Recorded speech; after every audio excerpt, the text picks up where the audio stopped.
Good morning, good morning, good morning! I hope you guys are earning your sunrise, taking in this good prana that the universe, God, whatever you believe in, is given to you.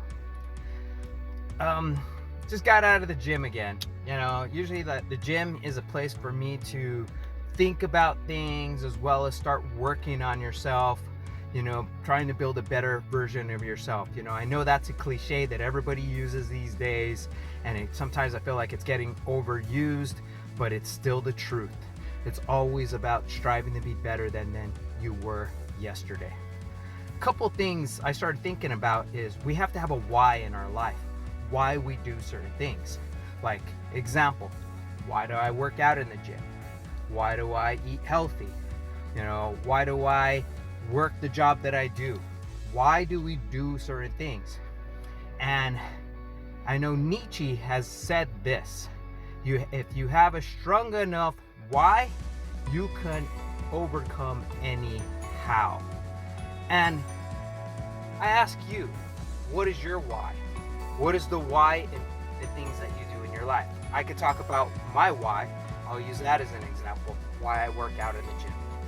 Growing up, I was the smallest kid in my class. The last one picked, as well as not a lot of the women or the girls in school really looked at me a certain way because of maybe how small stature I was or how skinny I was, and then as well as being bullied and picked on. And I started realizing to build up myself is to start picking up weights. Started doing some just lifting weights, doing bodybuilding movements that are body weight movements, push-ups. My older brothers had this little book on how to go ahead and put on weight. It was one of those ones, get tired of getting kicked, the sand kicked in your face. I remember looking at that thing. It was a black and white manual. It was very outdated when you look at it to this day. I think it was probably from the 60s or whatever. Looking at this manual. However, I looked at it as, once you start working on yourself, you start building a little bit of that confidence. And you have certain things in your life that are going to be motivating you to work harder. As an example would be when I was trying out for a basketball team when I was in high school. I got cut. Coach basically told me, you're too short to play on my team. And instead of me playing this little pity party, I ended up using that as fuel. Every time in my life, I've used all the little setbacks that has happened in my life, I use them as a setup for success. Not trying to obtain something, but looking at the overall what I want in my life, not looking at that, but just looking at it as the going through the process, going through the progressions, because of that, of doing the reps and going through the effort, you're building up that commitment, you're building up that discipline, you're building up that mindset that nothing's going to stop me no matter what. You might say how short I am, you might say how slow I am, you might say whatever, how skinny I was, you could say whatever, but it's not going to stop who I was. And I realized that in my life that, yeah, I shouldn't have probably been a Division I athlete, but I became a Division I athlete because I was a scrapper. I didn't give a fuck. Sorry about my language, but you know what? You got to be really truthful on this. Sometimes you have to use things in your life as fuel and things that will help you get what you want in life. Sometimes it's not about saying, I want this thing, because I think that is kind of overdone in this motivational talks that are out there on YouTube. Motivation is crap, to be honest. And then you need to be in the progress and enjoying the reps, enjoying what you're becoming in the process. It's not what you can obtain, it's who you are that you become in the process. That's the most important thing that I've learned, because I used to think that, once I get this, I'm gonna have this. People are gonna look at me in favor. People are gonna look at me differently. However, that's not the case. I'm 50 years old. Do I look good for 50? Yeah, but a lot of that has to do with is that while everybody else was out there having fun, partying, and I wasn't doing that type of thing. And it's not because I probably could have done that. It's just that it was a different mindset that I had, as well as I also wasn't part of the cool crowd, if you want to think about that, because I kind of felt like, yeah, I'd never really fit in. But in reality, I look at it as, finding your own tribe. That's the most important thing for you, whatever you're going through, is like, even if you're an oddball and people think that you're weird, hey, even my godson said to me, and it was like, yeah, my dad thinks you're weird. And I'm like, thank you. I appreciate that, because at times when I was growing up, I would have been like, I would have been pissed off. Now, I appreciate that compliment of that I'm weird, because I know I'm weird, because I'm different, because I am not normal. I do things that are not normal. I do things that are, like people think like,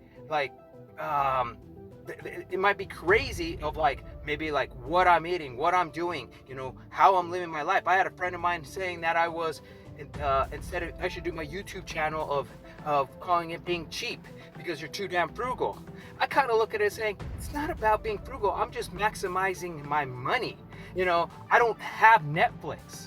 I told him that. He says, and it's like, I don't have Netflix. And I was being criticized that I need to have Netflix. I was like, I don't need to watch Netflix, but I do own Netflix. So thank you for bringing in a dividend for me. So I kind of look at things a little different. Think outside the box, my friend. I know that sometimes people out there are going to say things, they're going to do things, and sometimes it's to knock you down, because they're at a certain level and they're afraid of seeing you have that success, or they're afraid of you leaving them. Well, in fact, you're not leaving them. What you're doing is you're just evolving. But however, what you're doing is you're going to go ahead, and once you achieve, you're going to go ahead and bring your hand to bring them up. Because this is one thing that I learned, that when somebody's trying to climb over a wall, as growing up as a kid, what did you end up doing? You end up either helping that person up, knowing that you can get over that wall yourself. You can go over there, but what are you doing? You are enabling that kid, that kid not being able to climb that wall for themselves. And yes, it might be a small little thing that you're looking at right then, but that thing evolves as that person is an adult. That person will not be able to do for themselves. This is where you need to go ahead and do a hand, not a hand out, a hand up, because there's a big difference. Meaning that when that helping somebody over a wall, what you're going to do is you're going to lend over your hand, and then you're going to go ahead and tell them to take the hand, but also be pushing against the bricks, so that they're utilizing their force also, and they're putting in the effort also, and you're using a little bit of leverage. They're also working with you, and you can help that person overcome the difficulty of that wall. However, if you jump down out of that wall, get down to the floor level, and then basically give them a boost up, what are you doing? You're doing the work for them. And then it's putting you in a deficit, because now you're tired, and then there might be a possibility that you might not be able to get up over that wall. And sometimes people do that. They self-sacrifice for other people. And this day and age right now, it's not about self-sacrificing. It's about helping others, but not enabling them. I know I'm just going ahead and talk about many different things, but when you kind of look at things, that you use things in your life as fuel. Why you do these things in your life? Because I look at it as, getting back to my original story about your why. Finding out your why is the most important thing. Why I do these certain things. I'll tell you my why. About health and fitness. Because I'm 50 years old. I no longer have my parents. And I saw them, grasping for their last breath.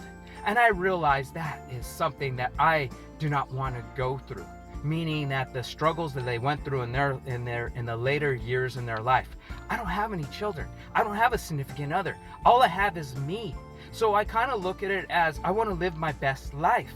And And so, with that being said, think about how you want to live your best life. Whether or not you have children, whether or not you have grandchildren, whether or not you have that you want to leave a legacy, whatever it is that you want to do that. That is up to you, my friends. You have that power and you have that ability. Don't let anybody else tell you that you cannot do things when in fact you can do things. You know, one of the athletes I trained with, he told me, "Hey Fred, are you Mexican or Mexicant?" And it took me a while. I'm like, what the hell is this guy talking about? And I realized it's because of the can and can't. Because if you can do anything, you can achieve anything. But if you have that can't, and that is a negative mindset, focusing on always thinking that you can accomplish things in your life. Yeah, I understand there's limitations in your life. My older brother said, yeah, you have to have a limitation, and realizing that you think you're going to play in the NBA, and realize that maybe sometimes you have to have that mindset and realizing things for yourself. That yes, there's a certain limitation. Maybe there might be a height limitation or something like that, but maybe not, because when you look at Spud Webb and Muggsy Bogues, they had that ability. They had good, long careers playing, but they also played out of the heart of a lion. They had the heart of a champion. And that's the thing, when you're dealing with something in your life, realizing that whatever a person says to you is a reflection on how they see about themselves. Like, for example, I had a woman tell me, you're cute, but you're too short for me. And I'm like, I'm sorry you feel that way, but you know what? I can't control my height, but you could definitely control your body weight. The thing is like what we put on our put into our mouth, what we put into our heads, and what we see. We are in control of all those things. Certain things that we're not in control of, and that's where I kind of look at it in life. Is that things that we can control, other things that we cannot control, and appreciating what we have in life that is given to us. Looking at it, everything is an opportunity. Everything is an opportunity for growth. Yesterday I spent 4 hours in a master breathwork seminar. I'm going to do another 4 hours again today for the conclusion. But the main big thing is that breath is energy, and that breath, that air we breathe, is coming from the universe. It's all full of energy, it's all full of atoms, and it's all full of molecules. When you look at all that stuff, that is all full of energy. So everything that we see, even the steering wheel right here, even this sunroof right here, all that is full of energy because it is made up of molecules and they're all moving around. So what we put into the world, our thoughts are still energy. Everything is about energy, my friends. So think about that. You have an awesome day. Be about it instead of talking about it, and namaste.